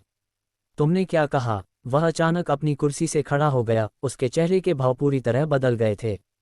रोहित मर गया है, पूनम ने दोहराया और फिर वह जमीन पर गिरकर फूट फूट कर रोने लगी। अधीरा ने अपने बगल में रखे फ़ोन पर नज़र डाली। ली जुन ने कुछ देर पहले ही रिपोर्ट दी थी कि एक सड़क गायब हो गई है, जिसे घोस्ट डोमेन ने निगल लिया है। यदि वह घोस्ट डोमेन किसी घोस्ट पेंटिंग की वजह से नहीं था, तो इसकी पूरी संभावना थी कि यह रोहित की वजह से हुआ हो, क्योंकि रोहित का कोड नाम घोस्ट आइक था, एक ऐसा प्रेत नियंत्रक जिसका अपना घोस्ट डोमेन था। फिर उसने पास में दिख रहे समय पर नज़र डाली। घड़ी में 6:15 बज रहे थे। ये समय सकल के लोगों के अंतिम जवाब के ठीक बाद का था। और रोहित के साथ अचानक कटी हुई पिछली कॉल को जोड़कर देखने पर अधीरा को तुरंत सब कुछ समझ में आ गया। सब मेरे पीछे आओ, उसने एक भयानक गर्जना के साथ आदेश दिया। वह बिना एक शब्द कहे कार्यालय से बाहर निकल गया और पूनम के संचार कक्ष की ओर दौड़ा। वहां जाते समय अधीरा की हथेलियां कांप रही थीं और उस डर के बीच एक अकथनीय क्रोध पनप रहा था। Gemini sad. अध्याय 580, अभिशाप का प्रभाव। इस क्षण पूनम का निजी संचार कक्ष लोगों से भर चुका था, जिनमें मुख्यालय के कुछ सबसे प्रभावशाली नेता शामिल थे और उपमंत्री अधीरा उनका नेतृत्व कर रहे थे। उन सभी की आंखें संचार प्लेटफॉर्म के ऊपर लगी स्क्रीन पर टिकी थीं। स्क्रीन पर एक विभत्स दृश्य दिखाई दे रहा था, जिसमें जमीन पर एक बिना सिर वाली लाश पड़ी थी और रोहित का आधा पीला राख जैसा चेहरा नजर आ रहा था। ये छवि रोहित के सैटेलाइट फोन के कैमरे से आ रही थी, इसलिए इसकी प्रामाणिकता पर कोई संदेह नहीं था। भले ही पूनम ने अभी अभी रोते हुए उन्हें इस तथ्य से अवगत कराया था, लेकिन जब उन्होंने वास्तव में ये दृश्य देखा तो हर कोई सन रह गया। रोहित मर गया था। अलौकिक जगत सुपरनैचुरल सर्कल का प्रसिद्ध घोस्ट आइक रोहित हमारे शहर की एक आम सड़क पर इस तरह मारा गया था। उसका शरीर कटा हुआ था, उसका सिर 2 हिस्सों में बंटा था। ये दृश्य इतना भयानक था कि उसे सहन करना मुश्किल था। और रोहित की मौत किसी अलौकिक घटना में नहीं हुई थी, इसके बजाय संदेह था कि उसे उसके ही शकल के किसी व्यक्ति ने मार दिया है। लगातार रिपोर्ट आ रही थी कि पिंक सिटी होटल के पास की एक पूरी सड़क गायब हो गई है और ली जुन जांच के लिए वहां पहुंचा था। उसका अनुमान था कि सड़क किसी घोस्ट डोमेन में समा गई है। अब ऐसा लग रहा था कि यह रोहित की मृत्यु के बाद उसके भीतर के भूतों के पुनरुत्थान के कारण हुआ था। जेमिनाई सैड, ये बहुत बुरा हुआ है। कुछ पल की खामोशी के बाद कई लोगों के मन में बस यही एक विचार था। ये केवल एक व्यक्ति की मृत्यु से जुड़ी समस्या नहीं थी, बल्कि इसने ऐसी प्रतिक्रियाओं की श्रृंखला शुरू कर दी थी जिसने सबको सुन्न कर दिया था। वे समझ नहीं पा रहे थे कि इस स्थिति को कैसे संभालें। जैसे ही घोस्ट आए, रोहित की मौत की खबर फैलेगी, न जाने कितने स्पिरिट टैमर्स प्रेत वश में करने वाले तुरंत इस्तीफा दे देंगे। और अगर उन्होंने इस्तीफा नहीं भी दिया तो यहाँ रुकने की हिम्मत कौन करेगा? यदि बड़े पैमाने पर लोग काम छोड़ देते हैं तो घोस्ट पेंटिंग भूतिया पेंटिंग की घटना का क्या होगा? क्या उसे अब भी सुचारू रूप से सुलझाया जा सकेगा? इसके अलावा रोहित की मृत्यु के बाद उसके भीतर के भूतों ने पुनर्जीवित होने के संकेत देने शुरू कर दिए थे, अन्यथा वह पूरी सड़क गायब नहीं होती। और यदि वह पूरी तरह से पुनर्जीवित हो गया तो वह किस स्तर की अलौकिक घटना होगी? निश्चित रूप से उसे कम ए लेवल की घटना के रूप में वर्गीकृत करना होगा। इसका अर्थ था कि रोहित के भूत से निपटने के लिए बहुत बड़ी संख्या में लोगों को तैनात करना पड़ेगा। उपमंत्री, अब हम क्या करें? रोहित मर चुका है। रूबल के चेहरे पर भी सदमे के निशान थे। भले ही वह अनिश्चित था, लेकिन रोहित के शरीर के उस दृश्य ने उसे भीतर तक झकझोर दिया था। वह अच्छी तरह जानता था कि रोहित के पास सब्स्टिट्यूट डॉल, प्रतिस्थापन गुड़िया और घोस्ट कैंडल जैसी जीवन रक्षक वस्तुएं थीं। सामान्य परिस्थितियों में उसे कुछ नहीं होना चाहिए था, लेकिन अब वह घोस्ट कैंडल जलाने का मौका मिले बिना ही मर गया था। वह लाल मोमबत्ती शरीर के बगल में खून से लथपथ पड़ी थी, जो साफ दिखाई दे रही थी। अधीरा का चेहरा भयानक रूप से सख्त था। उसने अपने जीवन में आज से पहले कभी इतना बुरा महसूस नहीं किया था। क्रोध और अपमान उसकी समझ पर हावी होने के लिए पर्याप्त थे। उसने अपनी मुट्ठियां कसकर भींच लीं, उसकी नसें उभर आईं और उस क्षण उसके मन में हत्या करने तक का आवेग जाग उठा। कॉल करो, रोहन को फोन लगाओ और पूछो कि क्या यह उनके सर्कल के लोगों ने किया है। अधीरा ने अपने पूरे गुस्से को जबरन दबाते हुए दांत पीसकर कहा। क्या रोहित को उसके ही सर्कल के किसी व्यक्ति ने मार दिया? अधीरा की बातों ने उन कई लोगों को हक्का बक्का कर दिया जो अब तक अंधेरे में थे, लेकिन जो स्थिति से वाकिफ थे वे शांत रहे। मैं अभी संपर्क करता हूँ, एक जिम्मेदार व्यक्ति ने तुरंत कॉल करना शुरू कर दिया। शक की पूरी गुंजाइश होने के बावजूद अधीरा अभी भी होश में था, इसलिए वह इस तथ्य की पुष्टि करना चाहता था। कुछ ही देर बाद पिंक सिटी टावर के टॉप फ्लोर मीटिंग रूम के अंदर रोहन, जो बिना वहां से हटे मीटिंग के लिए बैठा था, ने अपने फोन की घंटी सुनी। रोहन ने फोन निकाला और एक पल के लिए हिचकिचाया। क्या ये मुख्यालय से है? अगर ऐसा है तो वे हमें फटकार लगाने के लिए आ रहे होंगे। लगता है अध्यक्ष रमन सफल हो गए हैं और रोहित शायद मर चुका है, किसी ने ठंडी हंसी के साथ कहा। दूसरों ने राहत की सांस ली। रोहित की मौत का मतलब था कि सकल के कई लोग अब चैन की नींद सो सकते थे। उन्हें अब परिमल, अध्यक्ष रॉबिन विलियम्स और चार्ली की तरह भ्रम में गायब होने या मरने की जरूरत नहीं थी। मैं इस कॉल का क्या जवाब दूं? रोहन चुप हो गया। रोहित की मौत से उसे खुशी नहीं हुई थी, बल्कि उसे लगा कि स्थिति गंभीर हो गई है। पहले रोहित वास्तव में सकल के लोगों को निशाना बना रहा था, लेकिन रोहित के जाने के बाद क्या होगा? समस्याएं कम नहीं हुई। अब शायद सकल को मुख्यालय की रणनीतियों का सामना करना पड़ेगा। अधीरा से बस इतना कह दो कि हमने ही रोहित को मारा है, यही हमारे सकल का जवाब है। इसी समय लिफ्ट खुली और रमन सबके सामने प्रकट हुआ। उसका चेहरा ठीक नहीं लग रहा था, माथे पर पसीने की बूंदें अभी भी मौजूद थीं, जैसे उसने अभी अभी किसी बेहद खतरनाक चीज का अनुभव किया हो। फिर भी उसके हाव भाव शांत थे। अध्यक्ष रमन, शायद हम थोड़ा समय ले सकते हैं, इतनी जल्दी स्वीकार करने की जरूरत नहीं है, देरी करना अच्छा हो सकता है, किसी ने सुझाव दिया। रमन ने कहा, क्या तुम्हें लगता है कि हम इस खबर को छिपा कर रख सकते हैं? उसने वहां मौजूद सभी लोगों पर नजर डाली। रोहन के अलावा ये संभव था कि उनमें से कुछ अन्य लोग भी मुख्यालय से जुड़े हों। वह मुख्यालय की हर चाल से अच्छी तरह वाकिफ हो सकता था, ठीक वैसे ही जैसे वे सकल की अधिकांश खुफिया जानकारी जानते थे। दोनों पक्ष एक दूसरे की स्थिति से अच्छी तरह परिचित थे, इसलिए इतने बड़े मुद्दे पर चीजों को पूरी तरह गुप्त रखना असंभव था। दब्बू बनने के बजाय इसे सीधे स्वीकार करना और अपनी ताकत के साथ सामना करना बेहतर था। इस समय कमजोरी दिखाना मूर्खतापूर्ण कार्य होगा। रोहन, जो कहना चाहते हो कह दो। अगर अधीरा कोई भी कदम उठाने की हिम्मत करता है तो उसे बता देना कि जिस तरह मैंने रोहित को खत्म किया है, उसी तरह मैं ली जुन, प्रीतम और उसकी सभी टीमों के कप्तानों को खत्म कर सकता हूं और उसके मुख्यालय को एक खोखला ढांचा बना सकता हूं। अगर वह अपनी भलाई जानता है तो वह ऐसे व्यवहार करेगा जैसे आज की घटना कभी हुई ही नहीं। सकल जैसा था वैसा ही रहेगा और हम घोस्ट कैंडल की घटना में भी पूरा सहयोग करेंगे, और हाँ, हम रोहित के शरीर का भी ध्यान रखेंगे। रमन ने पूरी तरह सख्त रुख नहीं अपनाया, उसने अधीरा को बाहर निकलने का एक रास्ता भी दिया। अध्यक्ष रमन, क्या वास्तव में ऐसी बात कहना ठीक रहेगा? किसी की पलकें झपकी, उसे लगा कि यह आग में घी डालने जैसा है। रमन ने ठंडी हंसी हंसते हुए कहा, अधीरा कौन है? बस एक साधारण राजनेता। ऐसे लोग समझौता करने के अलावा और क्या कर सकते हैं? हर कोई आगे पीछे देख रहा है, उन्हें बड़ी तस्वीर देखनी पड़ती है। वे स्थिति पर नियंत्रण खोने से डरते हैं और नुकसान नहीं बढ़ाना चाहते। रोहित को खोने के बाद क्या वह सच में कई और टीम कप्तानों को खोने का जोखिम उठाएगा? भले ही उसमें इतना साहस हो, लेकिन उसके ऊपर मंत्री हैं और मंत्रियों के ऊपर दूसरे लोग। यह फैसला करना उसके हाथ में नहीं है। क्या तुम जानते हो कि मैं मुख्यालय में शामिल क्यों नहीं होता और एक कॉर्पोरेट अध्यक्ष के रूप में सकल में रहना क्यों पसंद करता हूं? क्योंकि मैं इन सब को समझ चुका हूं। मेरे लिए रोहित एक उपहार था। हमें उसकी टीम के करीबी सदस्यों से सावधान रहना चाहिए, कहीं वे अचानक बदला न लें। लेकिन वे मामूली लोगों के अलावा और कुछ नहीं है जो कोई वास्तविक नुकसान नहीं पहुंचा सकते। रोहन, मेरी बात अब काफी स्पष्ट होनी चाहिए, है ना? आप अध्यक्ष हैं, जब आपने फैसला कर लिया है तो मेरे पास कहने के लिए कुछ नहीं है। रोहन ने थोड़ा सिर हिलाया और मुख्यालय के व्यक्ति से बात करते हुए फ़ोन का जवाब दिया। थोड़ी देर बाद कॉल समाप्त हो गया। संपर्क टूट गया। मुख्यालय के संचार कक्ष के भीतर अधीरा ने दबी हुई आवाज़ में पूछा, रोहन ने क्या कहा? कॉल करने वाले मैनेजर के चेहरे पर भी बेहद खराब भाव थे। उसने मोबाइल फ़ोन नीचे रखते हुए कहा, उन्होंने स्वीकार कर लिया है। फ्रेंच सकल का कहना है कि उन्होंने रोहित को खत्म कर दिया है और उन्होंने आपके लिए एक स्पष्टीकरण भी दिया है, उपमंत्री। यदि आप उनके खिलाफ कोई कार्रवाई करना चाहते हैं तो वे इसके लिए तैयार हैं। उनका कहना है कि उन्हें हमारे कुछ और टीम लीडरों को गिराने में कोई आपत्ति नहीं होगी, जिससे हमारे पास काम करने के लिए कोई नहीं बचेगा। इसके अलावा उन्होंने कहा कि यदि हम आज की घटना को इस तरह भूल जाएं जैसे कि वह कभी हुई ही नहीं, तो वे हमारा पूरा सहयोग करेंगे। वे घोस्ट पेंटिंग की घटना को सुलझाने में मदद करेंगे और यहां तक कि रोहित के शव का भी ध्यान रखेंगे। मैनेजर ने अभी अपनी बात पूरी भी नहीं की थी कि अधीरा का गुस्सा 7वें आसमान पर पहुंच गया। उसकी आंखें खून की तरह लाल हो गईं और उसने एक जोरदार लात मारकर पूनम की ऑफिस कुर्सी को दूर उड़ा दिया। इन कमीनों की टोली, वे बहुत आगे निकल गए हैं।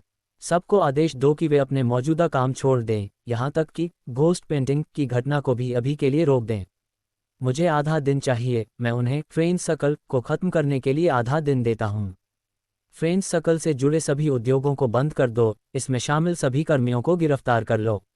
यदि वे विरोध करें तो उन्हें मौके पर ही मार गिराओ।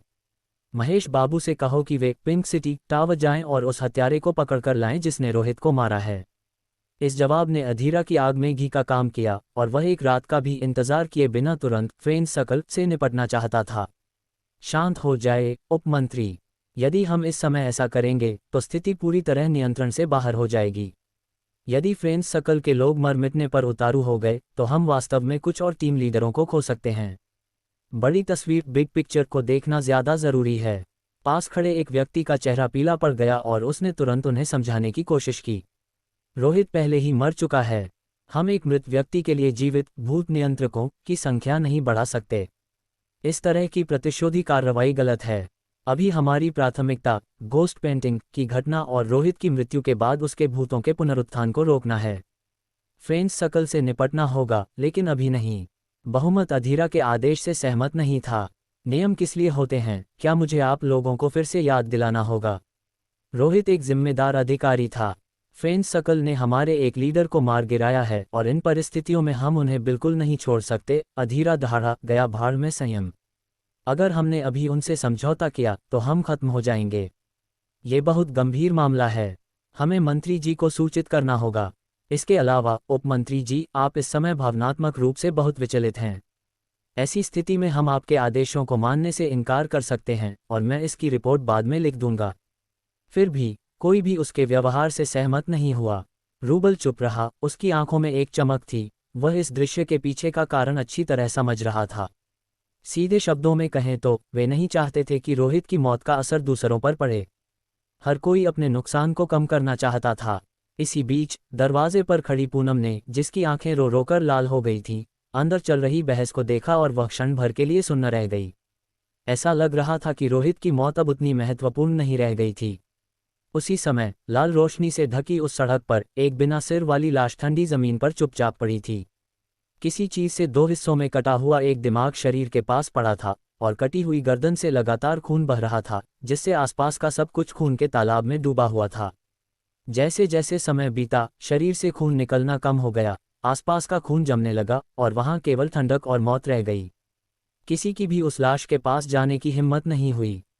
जो राहगीर वहां से गुजरे वे डर के मारे दूर रहे और कुछ ने अपराध की सूचना देने के लिए फोन किया, लेकिन उन्होंने इस बात पर ध्यान नहीं दिया कि लाश के हाथ में अभी भी लकड़ी का एक पुराना 8 टोन म्यूजिक बॉक्स 8 सुरों वाला संगीत बक्सा था। वह बॉक्स थोड़ा खुला हुआ था, जिसके अंदर का हिस्सा बिल्कुल काला था, जैसे वह इस दुनिया की चीज न हो। डिंग डिंग डिंग, एक मधुर और पारलौकिक आवाज चारों ओर गूंजने लगी, जैसे कोई बच्चा आपके पास गा रहा हो।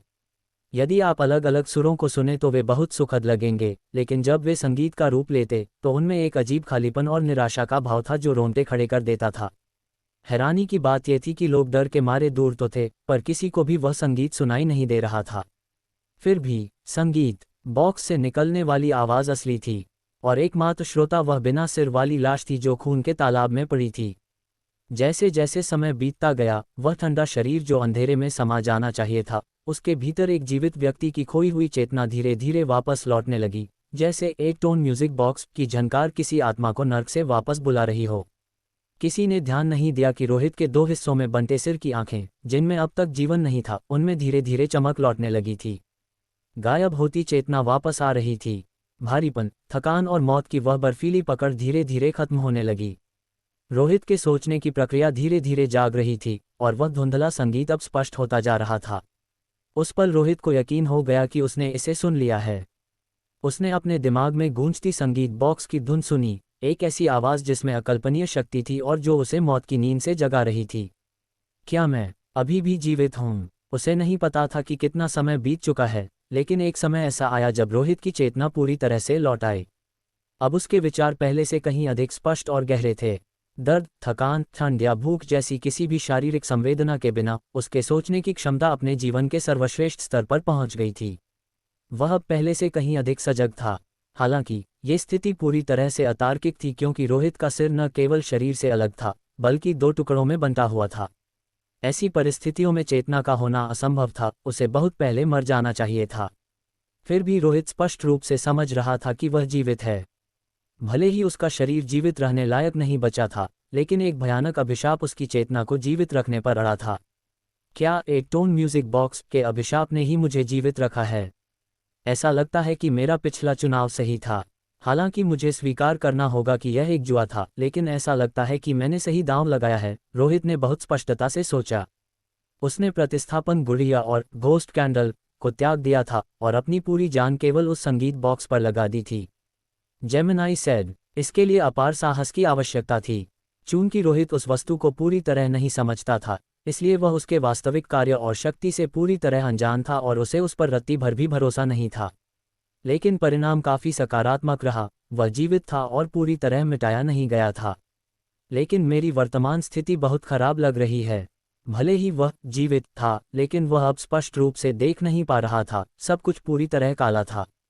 ऐसा लग रहा था कि उसकी आंखें निर्जीव हो चुकी थीं और देखने की क्षमता खो चुकी थीं। वह दृष्टिहीन हो चुका था।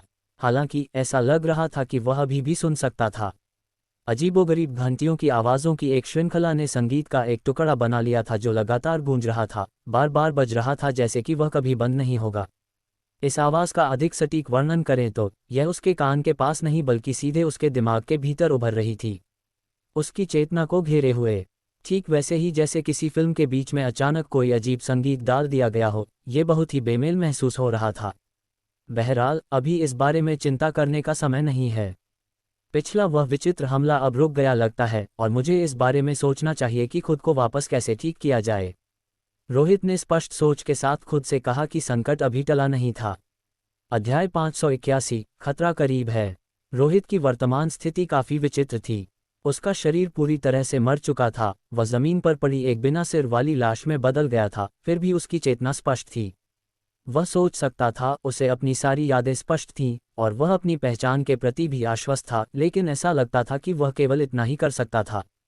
सोचने की शक्ति के अलावा वह एक जड़ वेजिटेटिव व्यक्ति के समान था, जो कोई भी हलचल करने में असमर्थ था। यहाँ तक कि उसकी आंखें भी अब देख नहीं पा रही थीं। उसके चारों ओर सब कुछ पूरी तरह काला था। यह कोई बुरी बात नहीं थी, बल्कि एक तरह से अच्छी ही थी। ... कम से कम रोहित को इस बात की चिंता करने की ज़रूरत नहीं थी कि कोई उसका शरीर ले जाएगा, और न ही उसे अपने बगल में रखे एक टोन म्यूजिक बॉक्स, 8 सुरों वाला संगीत बक्सा या घोस्ट कैंडल, भूतिया मोमबत्ती के चोरी होने का डर था। क्योंकि जो लोग घोस्ट डोमेन नियंत्रक नहीं थे, वे इन चीज़ों का मूल्य नहीं जानते थे, और किसी को भी सड़क किनारे पड़े पुराने कचरे की परवाह नहीं थी। हालांकि वह निश्चित रूप से अनिश्चित काल तक इस स्थिति में नहीं रह सकता था। मुझे कोई रास्ता सोचना ही होगा, रोहित ने शांति से विचार करना शुरू किया। वह सबसे पहले इस बात के प्रति आश्वस्त हो सकता था कि पहले जो भयानक हमला अचानक हुआ था, वह दोबारा नहीं होगा, और यदि हुआ भी तो उसे चिंता करने की कोई आवश्यकता नहीं थी। रोहित ने अपनी जान देकर यह साबित कर दिया था कि एक टोन म्यूजिक बॉक्स उस स्थिति में भी उसे जीवित रख सकता है। इसके अलावा म्यूजिक बॉक्स का असली घातक अभिशाप अभी उसे तुरंत प्रभावित नहीं करने वाला था, इसलिए वह उस चिंता को फिलहाल के लिए किनारे रख सकता था। अब उसे केवल एक ही काम करना था, खुद को वापस ठीक करने का रास्ता खोजना। रोहित ने बोलने के लिए अपने मुंह को नियंत्रित करने की कोशिश की। उसे याद था कि पास ही कहीं उसका सैटेलाइट फ़ोन होना चाहिए। यदि वह कुछ समय के लिए गायब रहता है तो मुख्यालय में बैठी पूनम शायद जबरन संपर्क स्थापित करने की कोशिश करे, और यदि वह उनसे संपर्क कर पाया तो उसे कुछ सहायता मिल सकती थी। दुर्भाग्य से वह असफल रहा। वह अपने मुंह को महसूस नहीं कर पा रहा था और कोई भी शब्द बोलने में असमर्थ था। इसके अलावा उसने पाया कि अब वह अपने आसपास की आवाज़ें भी नहीं सुन पा रहा था। उसे केवल वह डरावना संगीत गूंजता हुआ सुनाई दे रहा था, अन्यथा उसके चारों ओर गहरी शांति थी। मैं अभी किसी सड़क के किनारे पड़ा होऊंगा। मुझे याद है कि जब मैं गिरा था तब मैंने घोस्ट डोमेन का उपयोग किया था, जिसने पूरी सड़क को ढक लिया था और वहां के सभी लोगों और वाहनों को अपने भीतर खींच लिया था। इसका मतलब यह नहीं है कि मेरे आसपास कोई आवाज़ नहीं है, बल्कि यह है कि मैंने अपनी सुनने की शक्ति खो दी है। रोहित को लगा कि मामला और भी बिगड़ गया है। बिना दृष्टि, बिना श्रवण शक्ति और बिना हिलने डुलने की क्षमता के वह व्यावहारिक रूप से एक जीवित लाश बन गया था, जो एक जड़ वेजिटेटिव अवस्था से भी बदतर थी। यदि यह स्थिति बनी रही तो मेरे शरीर के भीतर के भूत पुनर्जीवित हो जाएंगे, जिससे एक एस लेवल की अलौकिक घटना शुरू हो जाएगी। भले ही मेरी चेतना जीवित रहे, पर यह ज्यादा समय तक नहीं टिकेगी। एक बार 8 टोन म्यूजिक बॉक्स का अभिशाप शुरू हुआ तो मृत्यु निश्चित है। रोहित शांति से अपने अंत का अनुमान लगा रहा था। उसका वह बिना सिर वाला शरीर अपने भीतर अधिकांश भूतों को समाये हुए था। घोस्ट डोमेन की चौथी परत के लगातार सक्रिय रहने से इन भूतों का संतुलन बिगड़ जाएगा, क्योंकि घोस्ट टाइप भूतिया आंख का उपयोग लंबे समय तक नहीं किया जा सकता और उसे दबाने के लिए आमतौर पर एक स्लॉट की आवश्यकता होती है। यदि इसका उपयोग बहुत देर तक किया गया तो पुनरुत्थान का जोखिम था। और एक बार घोस्ट टाइप पुनर्जीवित हो गई तो खुलने वाला घोस्ट डोमेन केवल 4 परतों तक सीमित नहीं रहेगा। पूरा शहर रोहित के घोस्ट डोमेन की चपेट में आ सकता था। तब तक रोहित के बिना सिर वाले शरीर को नियंत्रित करना लगभग असंभव हो जाएगा, क्योंकि उसका घोस्ट डोमेन 9 परतों तक खुल सकता था। मुख्यालय का कोई भी व्यक्ति यहां प्रवेश नहीं कर पाएगा, जिसका अर्थ था कि यह एक अनसॉल्वेबल लेवल असुलझा स्तर की अलौकिक घटना होगी, जो घोस्ट पेंटिंग की घटना से भी कहीं अधिक भयानक होगी। इसलिए एक बार रोहित के मरने पर उसके शव से पुनर्जीवित होने वाले भूत पूरे शहर को अपने साथ ले डूबेंगे, शायद उससे भी बुरा। यह कोई मजाक नहीं था। रोहित अच्छी तरह जानता था कि उसके शरीर पर मौजूद भूत कितने भयानक थे। समय धीरे धीरे बीतता रहा। अपने दिमाग में संगीत बॉक्स की लगातार बजती धुन के साथ रोहित के विचार सन्नाटे में डूब गए। ऐसा लग रहा था कि वह इस समय एक मृतप्राय स्थिति में फंस गया है। फिर भी उसने हार नहीं मानी थी और रणनीतियों के बारे में सोच रहा था। इतनी दूर आने के बाद वह इतनी आसानी से हार कैसे मान सकता था? वह अभी भी जीवित था, अभी अभी हुए उस निश्चित मृत्यु वाले हमले से बच निकला था, अभी भी बाजी पलटने का एक मौका था। ये पूरी तरह निराश होने का समय नहीं था। इन सब के बावजूद रोहित का संकल्प नहीं डगमगाया था। उसे ठीक होने का रास्ता खोजना ही होगा। मुझे इस जीवित लाश वाली स्थिति से बाहर निकलने के लिए एक सफलता की तलाश है। मैं इसे बिल्कुल भी लंबा नहीं खींच सकता। रोहित ने तात्कालिकता महसूस की। समय किसी का इंतजार नहीं करता। एक बार घोस्ट टाइप पूरी तरह सक्रिय हो गई तो वह अपना मौका पूरी तरह से खो देगा। उसे तो 8 टोन म्यूजिक बॉक्स के अभिशाप के आने का इंतजार भी नहीं करना पड़ेगा। घोस्ट टाइप का पुनरुत्थान। घोस्ट टाइप, रुको, मेरे पास अभी भी एक आंख बची होनी चाहिए। रोहित को अचानक अपनी एक पुरानी आदत याद आई। उसे हमेशा अपने शरीर के अलग अलग हिस्सों पर घोस्ट टाइप भूतिया आंखें रखना पसंद था। उसकी हथेली पर एक आंख थी, उसकी भुजाओं पर आंखें थीं और उसकी पीठ पर भी। निश्चित रूप से उसके माथे और सिर के पिछले हिस्से पर भी घोस्ट आई मौजूद थीं। ऐसा करने का उद्देश्य ये सुनिश्चित करना था कि अलौकिक घटनाओं से निपटते समय उसकी दृष्टि में कोई ब्लाइंड स्पॉट न रहे। मेरी चेतना अब किस रूप में मौजूद है? यदि यह अभी भी मेरे सिर से जुड़ी है तो मुझे अपने सिर पर एक घोस्ट आई मिलनी चाहिए। अंधेरे में डूबी रोहित की चेतना ने तेजी से महसूस करना शुरू किया। वह उस घोस्ट आई को ढूंढना और उसे नियंत्रित करना चाहता था। घोस्ट आई के पूरी तरह जागने से पहले उसे ढूंढने का एक मौका था। यदि वह पुनर्जीवित हो गई तो वह उसे फिर कभी नियंत्रित नहीं कर पाएगा। समय, अंत में ये सब समय का ही खेल था। हालांकि रोहित चिंतित महसूस कर रहा था, लेकिन उसका मन और विचार अभी भी स्पष्ट थे, इसलिए वह शांत रहा और उसने घबराहट को अपने तर्क में बाधा नहीं बनने दिया। एक टोन म्यूजिक बॉक्स की वह अजीबोगरीब झनकार अभी भी उसके दिमाग में गूंज रही थी। इसके सुरों से बनी धुन में कोई रहस्यमयी और अज्ञात शक्ति थी जो सामान्य सोच विचार में बाधा डाल रही थी। ये व्यवधान कोई भ्रम नहीं था, भले ही उसने बहुत कम समय के लिए इसे सुना था। रोहित पहले से ही इस सूक्ष्म अंतर को महसूस कर पा रहा था, लेकिन घोस्ट आई भूतिया आंख को महसूस करने का काम जारी रहा। और इसी समय सड़कों पर अफरा-तफरी और बढ़ गई। हर तरफ शोर शराबा मचा था। सड़कों पर खड़े लोग मदद के लिए फ़ोन कर रहे थे, कुछ जोर जोर से कोस रहे थे। निश्चित रूप से कुछ रोमांच चाहने वाले युवा भी थे, जिन्होंने अपने फ़ोन से हर दिशा में तस्वीरें लेना शुरू कर दिया था, जैसे वे किसी बहुत ही खास घटना का गवाह बनकर उत्साहित हों। लेकिन उन्हें यह एहसास नहीं था कि आतंक चुपचाप दस्तक दे रहा था और मौत का साया इस सड़क पर मौजूद हर व्यक्ति पर मंडराने लगा था। रोहित का वह बिना सिर वाला शरीर, जिसे खून के ठंडे तालाब में निश्चल पड़ा होना चाहिए था, अब उसके सुनहरे दस्ताने पहने हाथों में हल्की सी हलचल दिखाई दी। ये हलचल निश्चित रूप से किसी शव की सामान्य ऐंठन नहीं थी, और न ही यह रोहित का काम था, क्योंकि उसका सिर अलग हो चुका था और उसके लिए शव को नियंत्रित करना संभव नहीं था। तो यह एक भयानक उत्परिवर्तन म्यूटेशन था। यह हलचल इस बात का संकेत थी कि रोहित के शरीर के भीतर का भूत जाग रहा था। एक बार जागने के बाद यदि वह भूत पूरी तरह पुनर्जीवित हो गया, तो पूरी सड़क पर मौजूद हर व्यक्ति की मौत निश्चित थी। चौथी परत के घोस्ट डोमेन के प्रभाव में कोई भी जीवित नहीं बच सकता था, यहाँ तक कि साधारण भूत नियंत्रक भी नहीं। बिना सिर वाले शव के हाथों की हलचल से शुरू हुआ ये बदलाव समय बीतने के साथ और गहरा होता गया। शुरुआत में ये केवल हथेली की एक ऐंठन थी, लेकिन अब अकड़े हुए पैर मुड़ने लगे थे, जैसे कोई अकथनीय भयावह शक्ति नियंत्रण कर रही हो और ताज़ा मृत शरीर को बेतरतीब ढंग से चला रही हो। हालांकि रोहित को इस दृश्य के बारे में कुछ भी पता नहीं था। वह न तो देख सकता था और न ही सुन सकता था, और उसके आसपास जो कुछ भी हो रहा था उसका उससे कोई संबंध नहीं रह गया था। फिर भी इस दृश्य की एक तस्वीर सैटेलाइट फ़ोन के माध्यम से मुख्यालय तक पहुंच रही थी। संचार कक्ष के भीतर अधीरा और अन्य लोगों के बीच चल रही बहस अब समाप्त होती दिख रही थी। परिणाम स्पष्ट रूप से संतोषजनक नहीं था, और वहां मौजूद सभी लोग एक भारी सन्नाटे में डूब गए थे। रोहित का शव हिला, रूबल ने अचानक ऊंची और घबराहट भरी आवाज में कहा। वीडियो फीड में वे स्पष्ट रूप से रोहित के बिना सिर वाले शव को बेतरतीब ढंग से हिलते हुए देख सकते थे, जैसे शरीर सिर खोने के बाद संतुलन बनाने और खड़े होने की कोशिश कर रहा हो। प्रतिशोधी भूत पुनर्जीवित हो गया था। कई लोगों के दिल बैठ गए, लेकिन वीडियो फीड ज्यादा देर तक नहीं चली। अचानक संचार कट गया और स्क्रीन काली पड़ गई। ग्रुप लीडर, आप ये क्या कर रहे हैं? किसी ने हैरानी से पूछा। मू नाम के ग्रुप लीडर ने दबी हुई आवाज में जवाब दिया, यह मेरा फैसला नहीं है, यह मंत्री जी का निर्देश है। रोहित मर चुका है और उसके मामले को यहीं दफन करने की जरूरत है। फ्रेंड्स सर्कल के साथ संघर्ष जारी नहीं रखा जा सकता। आज से ये संचार कक्ष और इसमें मौजूद हर चीज सील कर दी जाएगी। हम किसी भी हाल में दूसरों को यह नहीं जानने दे सकते कि रोहित को किसी ने मारा है। अधीरा, जो एक कोने में बैठकर सिगरेट पी रहा था, उसने अचानक ऊपर देखा। उसके चेहरे पर गहरा सदमा था। एक समझौता। उपमंत्री, बड़ी तस्वीर ज्यादा महत्वपूर्ण है, आप इसे किसी और से बेहतर समझते हैं, ग्रुप लीडर ने गंभीर स्वर में कहा। हमारे पास कोई विकल्प नहीं है। यदि हम इस समय फ्रेंड्स सर्कल को जबरन खत्म करने की कोशिश करेंगे, तो हम वास्तव में कुछ और टीम लीडरों को खो देंगे।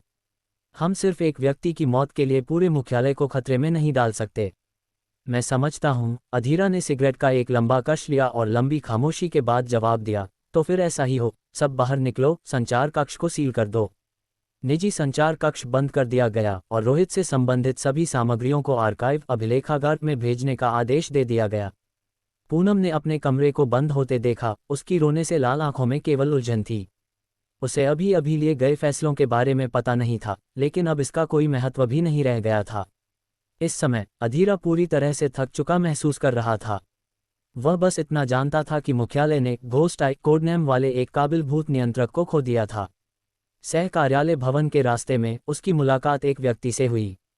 अरूप गुप्ता कार्यालय के प्रवेश द्वार पर खड़े थे और ऐसा लग रहा था कि वे अधीरा को ही घूर रहे हैं। प्रोफेसर अरूप गुप्ता को किसी का इंतजार करते हुए देखना दुर्लभ था। आमतौर पर दूसरे लोग उनका इंतजार करते थे क्योंकि उनके पास समय की हमेशा कमी रहती थी। रोहित मर गया? बिना किसी औपचारिक अभिवादन के अरूप गुप्ता ने सीधे तौर पर पूछा। अधीरा ने सिर हिलाया। इसकी पुष्टि हो चुकी है, वह एक अलौकिक घटना में मारा गया।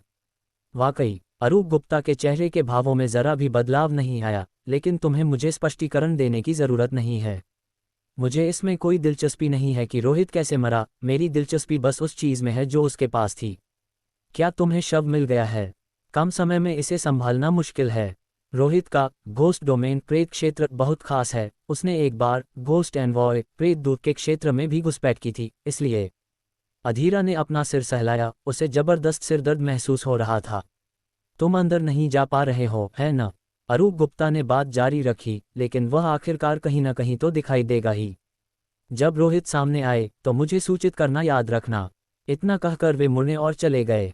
प्रोफेसर अरूप गुप्ता को जाते हुए देखकर अधीरा थोड़ा असमंजस में था कि प्रोफेसर ऐसे समय में इसके बारे में क्यों पूछ रहे थे। खैर, ये प्रोफेसर अरूप गुप्ता की चिंता करने का समय नहीं था। पिछले कुछ दिनों की घटनाओं ने उसे पहले ही पूरी तरह से थका दिया था। जेमिनाई सेड, अध्याय 582, खड़े हो जाओ। एक युवा जोड़ा सड़क के किनारे दुबका हुआ था। उनके चेहरों पर दहशत साफ दिख रही थी।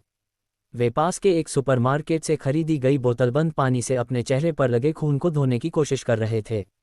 ये खून उनका अपना नहीं था, यह अब मर चुके रोहित का था। जब रोहित पर पहली बार हमला हुआ तो उसकी गर्दन लगभग पूरी तरह से कट गई थी और खून चारों ओर फैल गया था। वह जोड़ा जो इत्तेफाक से वहां से गुजर रहा था, बदकिस्मती से उस खून की छींटों की चपेट में आ गया। अब भी वे उस भयानक दृश्य को याद करके कांप रहे थे जब उस आदमी का सिर 2 हिस्सों में फट गया था। हमारी किस्मत ही खराब है। उस आदमी को क्या हुआ था? अचानक उसकी गर्दन फट गई, बॉयफ्रेंड ने अभी भी सहमे हुए स्वर में कहा। उसने जमीन पर बिखरे खून से सने टिश्यू पेपरों की ओर देखा और पूछा, क्या मुझ पर अभी भी कहीं खून लगा है?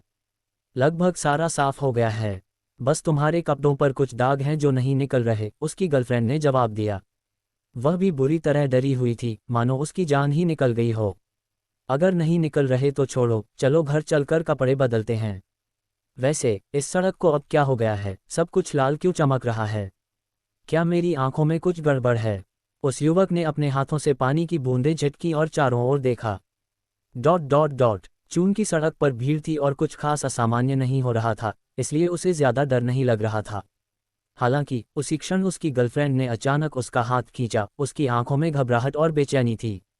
क्या हुआ? जिज्ञासु बॉयफ्रेंड ने पूछा। उसकी गर्लफ्रेंड ने कांपते हुए हाथ से सड़क के उस पार इशारा किया जहां उन पर खून की छींटें पड़ी थीं। वह खड़ा हो रहा है, लेकिन उसका सिर नहीं है। बॉयफ्रेंड ने भी उसी दिशा में देखा। उसकी आंखें अचानक सिकुड़ गईं और एक बर्फीली ठंडक उसके सिर तक दौड़ गई। उस क्षण उस दुर्घटना में मरने वाले व्यक्ति का शरीर वहां अकड़कर खड़ा था, बिना सिर के। शरीर पर जमे हुए खून के दाग थे और उसकी गर्दन के भयानक घाव से अभी भी थोड़ा थोड़ा खून टपक रहा था। शरीर पर मौजूद कपड़ों से वह युवक पूरी तरह आश्वस्त था कि यह वही व्यक्ति है जिसने कुछ देर पहले अपना सिर खो दिया था। बिना सिर के कोई कैसे खड़ा हो सकता है? क्या वह इंसान भी है? वह मन ही मन बुदबुदाया। फिर कुछ समझते ही उसकी रीढ़ में सिहरन दौड़ गई और उसने अपनी गर्लफ्रेंड को तेजी से आगे खींचा। चलो यहाँ से दूर चलते हैं, यहाँ मत रुको, कुछ बहुत गलत हो रहा है। वह युवक कोई लापरवाह या रोमांच चाहने वाला लड़का नहीं था। उसे एक भयानक खतरे का एहसास हुआ। हालांकि उसे नहीं पता था कि वह क्या था, पर कुछ तो निश्चित रूप से गड़बड़ थी। इसलिए सबसे अच्छा यही था कि खुद को दूर कर लिया जाए, उस बिना सिर वाली लाश से और लाल रोशनी में डूबी इस अजीब सड़क से। हालांकि वे अकेले नहीं थे जिन्होंने उस खड़े हुए बिना सिर वाले शरीर को देखा था, लेकिन ज्यादातर लोगों ने इस पर ध्यान नहीं दिया, ये सोचकर कि शायद ये कोई प्रैंक है या दुकान के बाहर रखा कोई पुतला।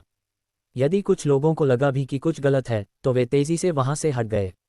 उस सड़क पर फंसे लोग कभी कल्पना भी नहीं कर सकते थे कि अचानक खड़ा हुआ वह बिना सिर वाला शरीर वास्तव में एक भूत था जो फिर से जीवित हो रहा था। नहीं, एक तरह से वह भूत पहले ही जीवित हो चुका था। बात बस इतनी थी कि रोहित उसे नियंत्रित और दबा कर रखता था, लेकिन अब बिना उस नियंत्रण के वह भूत एक बार फिर आज़ाद हो गया था। ये काम कर गया। उसी समय उस खड़े हुए बिना सिर वाले शरीर के नीचे दो क्षैतिज हिस्सों में बंटे एक सिर से डरावनी लाल आंखों की एक जोड़ी खोपड़ी की खाल को चीरते हुए सिर के पिछले हिस्से पर प्रकट हुई। कुछ समय बाद रोहित की चेतना को आखिरकार एक आंख मिल गई, एक घोस्ट आई भूतिया आंख जो उसके सिर के पिछले हिस्से में बची थी। इस क्षण उसकी दृष्टि वापस आ गई। वह बेचैन घोस्ट आई इधर उधर घूमने लगी और उसका अनूठा नजरिया एक बार फिर रोहित के दिमाग में उभर आया। तो मेरा सिर वास्तव में 2 हिस्सों में बंट गया है। मेरी चेतना मेरे सिर के ऊपरी आधे हिस्से में है। यही कारण है कि मैं अपने कान और आंखें महसूस नहीं कर पा रहा हूं।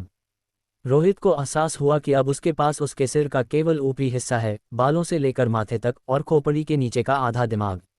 रोहित अपनी वर्तमान स्थिति से बहुत हैरान नहीं था।